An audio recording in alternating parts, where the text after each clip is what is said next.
중국은 코로나를 상대로 한 전쟁에서 승리를 거두어냈다. 지난 9월 시진핑 주석이 대대적으로 공언한 말입니다. 중국은 자국의 방역에 기여했던 이들을 불러 모아 훈장을 수여하고 이를 세계에 실시간 중계할 정도로 중국의 코로나19에 대한 승리를 당당하게 공표했습니다. 하지만 지난 24일 공개된 영상에 따르면 이날 시진핑 주석이 공표했던 것은 코로나 종식이 아니라 코로나 증식으로 보입니다. 다음 영상은 상하이의 푸둥국제공항인데요. 공항 근무자들이 코로나19 검사를 위해 달려드는 모습은 좀비 영화의 한 장면을 보는 느낌을 흠씬 풍깁니다. 해당 공항에서 코로나19 확진자가 줄줄이 나오면서 공산당 측에서는 이것이 모두 해외 입국 외국인들에 의한 감염이라고 주장했지만 공산당의 말을 믿지 못한 중국인들이 이른바 패닉 검사를 받기 시작한 것이죠. 심지어 상하이에 있는 한 병원은 4,015명의 의료진과 환자 등 병원에 있던 모두를 격리하는 조치를 보였기에 중국 인민들의 불안감은 더욱 증폭되고 있는 상황입니다. 세계에서 가장 먼저 코로나19 종식을 선언했고 가장 먼저 코로나19 백신을 개발했으며 이미 수백만 명에게 그 백신을 접종한 안심 국가라고 보기에는 도무지 이해할 수 없는 풍경이죠. 최근 미국의 예방접종 자문위에서는 대중에게 코로나19 백신을 접종하기 전에는 백신의 부작용에 대한 설명을 반드시 해야 한다는 가이드라인을 발표하였습니다. 아무래도 이번에 개발되고 있는 백신들은 모두 긴급 승인 과정을 통해 상용화가 될 예정이다 보니 종전의 일반 백신들보다는 그 안정성에 대한 검사가 훨씬 약할 수밖에 없기 때문인데요. 특히 백신에 대한 희망을 가장 강력하게 심어준 화이자와 모더나 등의 백신은 고열과 몸살, 두통, 탈진, 근육통 등의 부작용이 보고되고 있습니다. 백신의 접종 방식 역시 2차적 단계를 걸치는데 1차의 경우 부작용이 상대적으로 적을 수 있지만 2차 접종의 경우 부작용의 가능성이 훨씬 높기 때문에 이러한 내용을 시민들에게 사전 고지하지 않으면 그들의 일상생활에 큰 지장을 줄 수 있다고 하죠. 너무나도 완벽한 나머지 부작용이 단 한 건도 보고되지 않고 있다는 중국인들이 보면 참으로 의아할 수밖에 없는 설명이겠죠. 중국은 특히 한국을 이해할 수 없을 것입니다.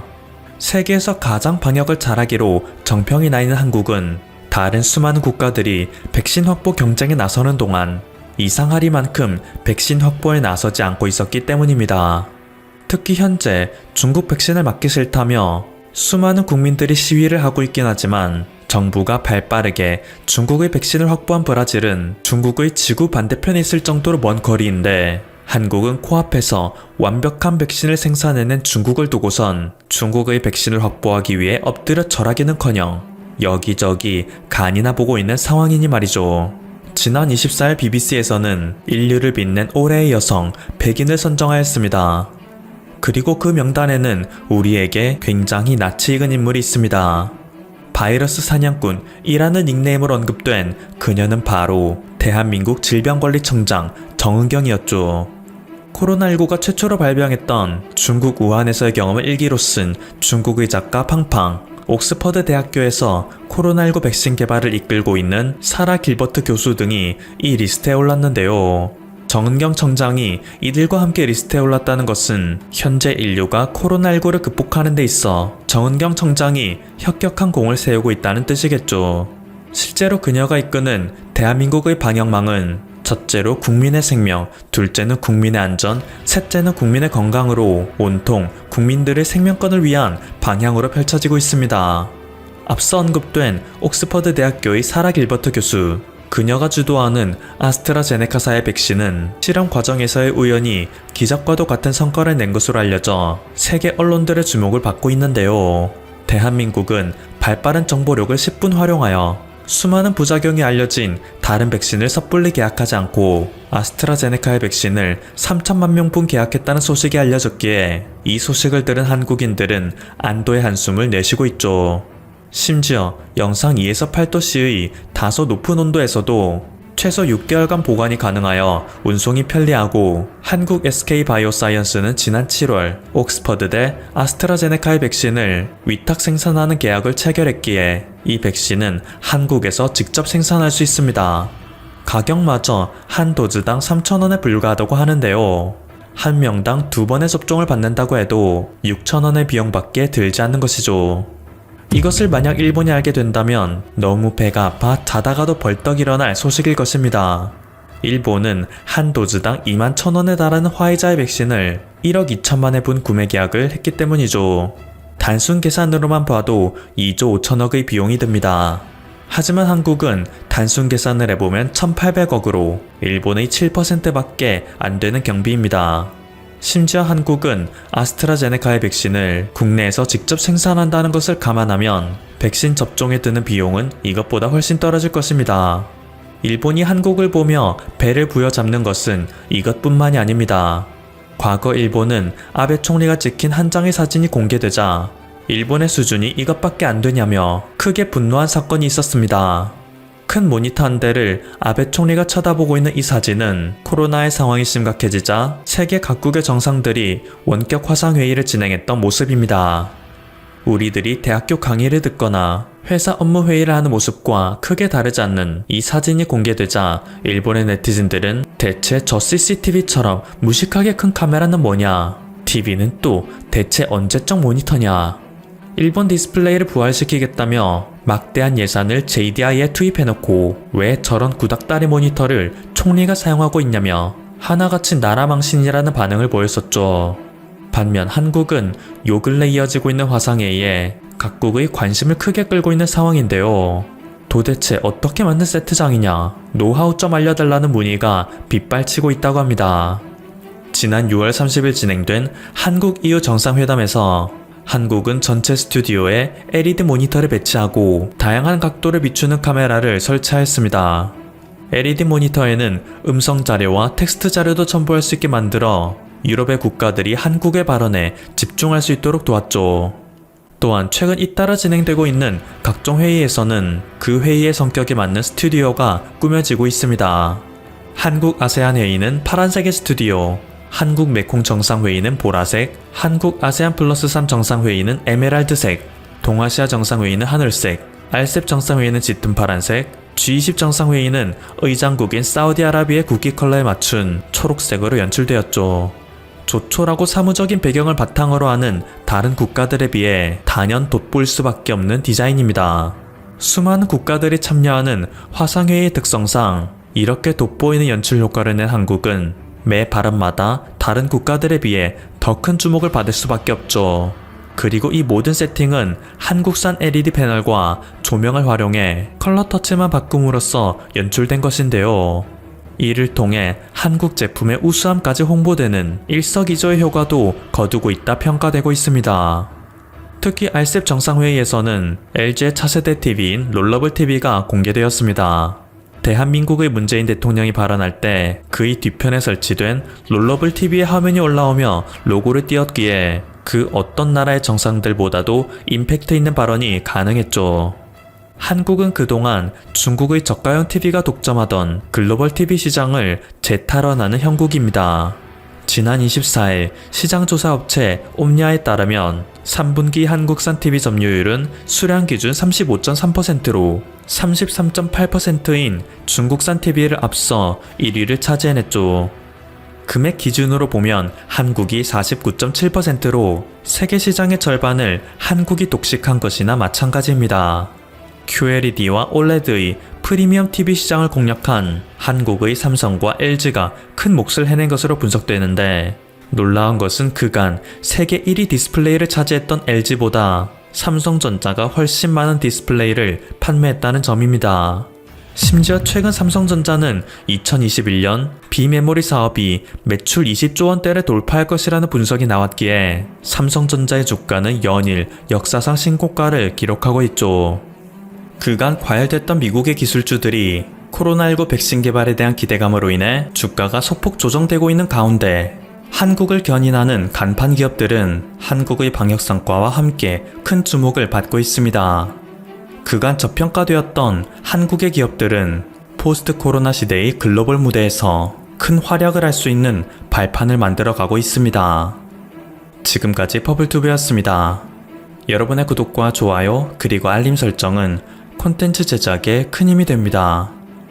감사합니다. 미국의 미래학자가 한국과 미국에 대해 예언하여 적지 않은 논란을 일으키고 있습니다. 특히 일본에서는 관련 사안에 대해서 당황하며 있을 수 없는 일이라고 전하고 있다는데요.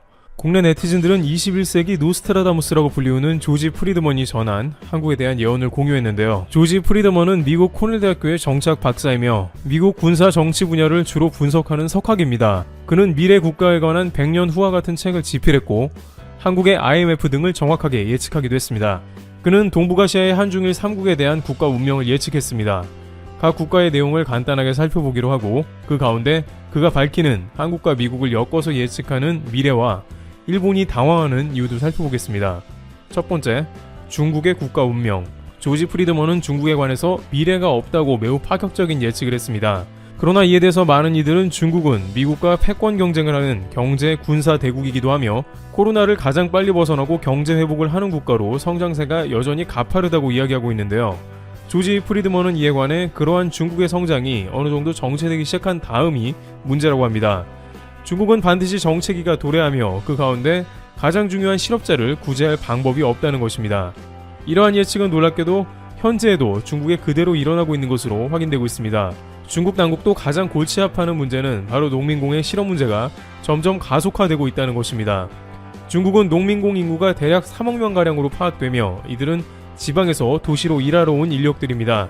중국은 이들의 저렴한 임금으로 인해 전 세계의 공장으로 발돋움할 수 있었고 이들의 생존은 실제 매우 중요합니다. 그런데 농민공은 점점 설 자리를 잃고 있습니다. 올해는 코로나로 인해서 많은 기업이 폐업한 것도 원인이지만 미중 패권 경쟁으로 인해 많은 기업들은 중국을 떠나려 합니다. 중국 지방정부는 해외 자본의 투자가 매우 중요한데요. 한국의 삼성전자나 LG전자가 중국에 큰 공장을 짓고 인력을 고용해달라고 간곡히 부탁한 이유이기도 합니다. 국내에서는 이에 대해 부정적인 시각이 가득합니다만 중국에서 워낙 파격적인 대우를 해주며 시장도 크니 한국 대기업은 중국에 입점할 수밖에 없었던 것이죠. 그러나 삼성모바일은 중국에서 철수를 결정했습니다. 실제 삼성모바일 공장이 철수된 텐진은 실업자가 급증했고 도시의 부동산 가격이 폭락하기도 했습니다. 중국 농민공을 위협하는 문제는 이것만이 아닙니다. 앞으로 미래 사회는 점점 더 자동화가 가속화되어 인간이 설 수 있는 자리 자체가 급격하게 줄어듭니다. 아이폰을 생산하는 폭스콘의 중국 라인은 자동화로 로봇이 인간을 40% 이상 대체하는 변화가 생겼습니다. 이로 인해서만 수십만 명의 실업자가 생겼는데 이러한 미래 산업은 중국 농민공 실업을 훨씬 가속화합니다. 이 가운데 실업률을 해결하기 위해 지방정부를 비롯한 은행들은 계속해서 부실 대출을 이어가기 시작합니다. 중국의 그림자 금융은 현재에도 1경 4천조 원 규모이고 이로 인해 금융 시스템 붕괴의 가능성도 크다는 것이죠. 프리드먼은 중국은 일본과는 다르게 성장을 늦추는 구조가 불가능하며 농민공에 의한 사회 혼란으로 인해서 중국의 체제가 무너질 수밖에 없다고 경고하고 있습니다. 두 번째, 일본의 국가 운명. 일본은 한국 전쟁으로 인한 특수로 인해 기회를 잡았고 경제를 급격하게 성장시킨 바 있습니다. 따라서 오랜 기간 저성장의 늪에 빠져 있었음에도 그간 벌어놓은 자본을 해외에 투자해 버틸 수가 있었습니다. 일본의 대외 순자산은 2019년에 3,700조 원으로 전 세계 1위에 해당하는 수치를 보이고 있습니다. 그러나 일본 정부는 일본 내 경기 침체를 막을 방법이 없어 돈을 찍어내며 빚을 가속화하고 있습니다. 일본 은행은 찍어낸 돈으로 일본의 ETF 주식을 사들이며 일본 주가를 간신히 떠받치고 있는 모습이기도 합니다. 이렇게 일본 정부와 일본 은행이 막 빚을 내는 이유 중 하나는 앞서 말한 바 있는 해외 자산이나 투자금으로 인해 여전히 일본의 경상수지가 계속해서 흑자를 내는 것도 무리한 빚을 내는 원인 중에 하나라고 제시됩니다. 그러나 프리드먼은 내부적으로 성장 동력을 잃게 되며 이러한 것을 해결하기 위해 군사력을 키울 것으로 봤습니다. 자신들이 해외를 침탈한 뒤에 한국전쟁으로 인해서 특수를 경험했듯이 한국의 통일을 막는 것과 동시에 해군력을 키워 기회를 찾는다고 예측하기도 했습니다. 실제 일본은 올해 국방비를 최고로 집행했습니다. 하지만 한국도 마찬가지로 올해 역대 최고로 국방비를 편성하며 주변국 도발에 대한 만반의 준비를 하고 있는 상황입니다. 하지만 일본은 오랜 기간 대륙과 연결될 구실을 찾고 있으며 천연자원이 없어 계속 해상으로 나온다고 봤습니다. 예를 들어 일본은 한국에 지속적으로 일본과 함께 해저 터널을 연결해야 한다고 주장하고 있습니다. 그러나 해저 터널은 일본에만 이득이 크고 한국에는 거의 도움이 되지 않아 많은 이들이 반대하고 있죠. 짐 로저스는 일본이 한국의 국가 통일을 가장 반대하는 국가라면서 일본의 방해를 이겨내야 한다고 말했습니다. 또한 일본은 20년 뒤에 젊은 층들이 지금 국가 정부의 빚을 대신 갚기 위해 일해야 하며 사회는 혼란에 빠질 것이고 내가 만약 10대라면 당장 일본을 떠날 것이라고 경고했습니다. 세 번째, 한국의 국가 운명. 조지 프리드먼은 한국의 위치가 최악이라고 말합니다. 중국, 일본, 러시아가 둘러싸인 시한폭탄이라는 것이죠. 하지만 앞서 논의된 대로 중국의 성장세가 멈추게 되면 이는 곧 중국이 북한을 지원할 수 없게 된다는 것이고, 그로 인해서 한국과 북한이 10-20년 내로 통일될 것으로 예측했습니다. 그때쯤이면 한국 통일을 반대할 나라가 없고 한국은 북한의 자원, 값싼 노동력 등을 한국의 기술과 자본이 결합해 상상할 수 없는 시너지 효과를 낼 수 있다고 말합니다. 그런데 여기서 일본이 한 가지 거슬려 하는 대목이 있는데 바로 한국과 미국이 강력한 동맹이 된다는 점입니다. 일본은 지금도 자신들이 미국과 최우방 국가라 주장하며 극우 세력은 미국은 공산화되는 한국을 경계한다고 합니다. 그러나 미국은 한국과 함께 북한의 투자 기회를 물색하고 미국의 경제 성장의 주요한 통로로 활용하는 동시에 중국이나 러시아 국경을 맞닿게 되므로 한국의 가장 강력한 군사 동맹 라인을 구축하게 된다는 것입니다. 일본에서는 막상 자신들이 들어갈 위치에 한국이 미국과 막강한 동맹을 맺는다는 이러한 예측에 대해 친중 국가인 한국을 미국이 받아들일 리가 없다는 궤변으로 일관하는 반응이 나오고 있습니다. 실제 일본 외교부는 한국을 G7에 못 들어오게 하려고 하면서 똑같은 친중 한국이라는 논리를 미국에 전달했습니다. 그러나 이 중에 현재에도 실제로 일어나고 있는 부분은 미국의 주요 기업이 한국과 손을 잡기 원하는 모습이 나타나는 것입니다. 이미 경제계에서는 미국은 한국을 가장 강력한 동맹으로 보고 있다는 상황이 펼쳐지고 있다는데요. 현재 전세계 증권시장에서 가장 뜨겁게 불타오르는 국가는 한국과 미국으로 얘기되고 있습니다. 유동성만으로는 설명할 수가 없다는데요. 유럽은 돈을 풀었다고 증시가 좋은 것은 아닙니다. 한국과 미국이 그럴 만한 이유가 있다는 것입니다. 미국은 미래를 선도하는 기업이 대거 포함되어 있고 한국은 그러한 기술을 구현할 제조업을 가졌다는 것입니다. 그러한 미래 성장의 가능성과 유동성이 맞물려 한미 증시가 동시에 화랑이라는 의견이 제기됩니다. 애플카와 관련된 전기차 이슈만 해도 한국에서는 협력업체로 LG전자가 떠오르기도 했고 최근엔 현대차가 거론됩니다. 엔비디아나 인텔은 삼성전자 등에서 물량을 생산하기 위해서 다급하게 움직이고 있습니다. 일본 한 온라인 매체에서는 애플이 현대차와 접촉하여 전기차 생산 가능성을 협의하고 있다는 뉴스를 다뤘는데 일본 대중들은 이러한 사실에 대해서 한국은 믿을 수 없는 국가인데 미국이 실수하고 있다고 말합니다. 하지만 불과 10년 전만 해도 한국의 주요 대기업들이 미국의 최고 기업들과 파트너가 되어 일할 것이라고는 일본은 물론 한국에서조차 아무도 예상하지 못했지만 코로나 사태 이후 한국이 더 급격하게 떠오르는 것입니다. 이에 관해 비슷한 얘기를 전개해온 세계 3대 투자가라는 짐 로저스는 한국은 향후 20년 내에 가장 흥미로운 국가가 될 것으로 예측하기도 했습니다. 물론 이러한 전문가들의 예측은 대부분 한반도가 평화적인 통일이 와야 가능하다는 것입니다. 많은 이들은 북한과 평화적인 통일은 너무 많은 요소로 인해 부정적이라고 평가하고 있습니다. 그러나 현재 코로나 사태를 아무도 예측 못했듯이 앞으로 통일도 순식간에 일어날 수 있는 것입니다. 또한 현 시점에서 포스트 코로나 시대를 맞아 경제 부분에서는 이미 한국이 두각을 드러내며 기대를 갖게 하고 있습니다. 이와 같이 현재 미래를 예측하는 각 분야의 전문가들은 대한민국의 미래를 긍정적으로 해석하는 모습입니다. 트래블튜브 여기서 마치겠습니다. 감사합니다.